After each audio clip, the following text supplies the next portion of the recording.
Welcome dear students for the session 31 of System Software of the program BCA of third semester affiliated to Coimbatore University. So in today's session we are discussing the unit number 3. In that today we'll learn about the flowchart for processing macro definitions.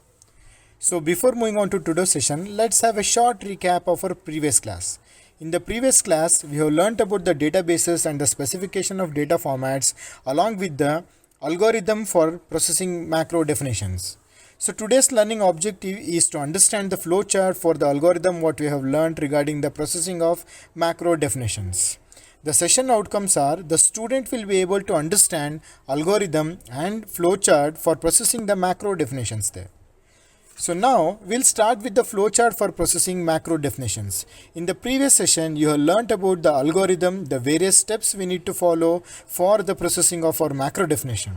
So algorithm, you already know it's a step-by-step procedure for defining the problem and the solution to it. In the same way, flowchart, it represents the pictorial or a graphical representation of the problem solving pertaining to processing of macro definition.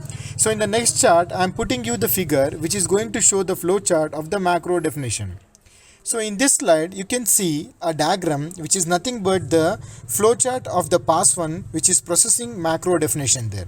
So you can see that at the starting you have the input coming from your pass one. So in this flowchart, let me tell few things about a flowchart there. We have rectangles, we have rhombus, we have arrow marks which are depicting the different operations being done in the solving the problem. So at the first we have the data coming from the pass one. Next we are going to do the initializations of MDDC to 1 and MNTC to 1. Then the next step in the flowchart, we are going to read the next source of cards there.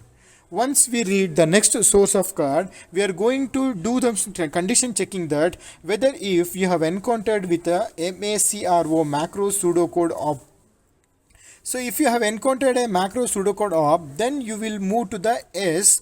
If it is no, then you will be moving to the no there. So let me start with the S there. So now you have read the source card and you have encountered a macro macro pseudo. Now S means next the step is you have to read the next source card. Once you read the next source card, the next step is to enter the macro name and the current value of the MDTC in the MNTC entry number MNTC. Next you have to increment your MNTC by a factor of 1. Next you need to create the ALA, that is your argument list array. Once the ALA has been prepared, enter the macro name card into your MDT. And finally you are going to increment your MDT. So once the MDT has been incremented, read the next source of card. Then substitute the index notation for the arguments, enter the line into MDT and again increment your MDT by a value of 1. Then you have to check whether you have encountered the MEND, that is your macro end statement. If it is yes, then you will go back again to the read next source code. If it is no, you will be coming back to your read next source code and you are continuing the same process. Now, initially you have checked whether it is a macro pseudocode. If it is no, what we are going to do is we are going to write the copy of the source code and then we have to coming to the end pseudocode. So once you encounter the end pseudocode, we are going from pass 1 directly to your pass 2. Otherwise, we are going back to reading the source code again. So this diagram, it clearly depicts the flowchart for the pass 1 pertaining to your processing the macro definition.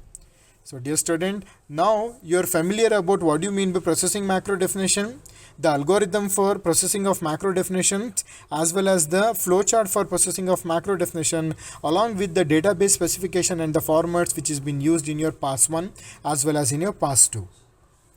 So session summary, the student has been able to understand algorithm and the flowchart for processing the macro definitions. For further studying, you can refer the book System Programming authored by John Donovan.